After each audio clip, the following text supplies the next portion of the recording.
তোমাদের যদি জ্ঞান থাকতো, তোমাদের যদি বুদ্ধি থাকতো, তোমাদের যদি আক্কেল থাকতো, তাহলে আখেরাত বাদ দিয়ে, পরকাল বাদ দিয়ে, আল্লাহ সুবহানাহু ওয়া তাআলার ইবাদত বাদ দিয়ে দুনিয়া নিয়ে ব্যস্ত হতে না। কে বলছেন?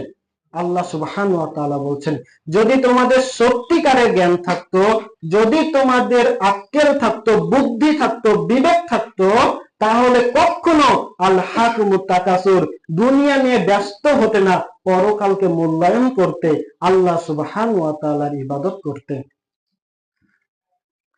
লা তারাউন্নাল জাহিম, এর পরিণাম হচ্ছে জাহান্নাম। এর পরিণাম কি? জাহান্নাম। দুনিয়া নিয়ে ব্যস্ত হয়ে যাওয়া, পরকালকে ভুলে যাওয়া, এর পরিণাম জাহান্নাম। কোন জাহান্নাম? জাহান্নাম সম্পর্কে ধারণা আছে আপনাদের? আল্লাহ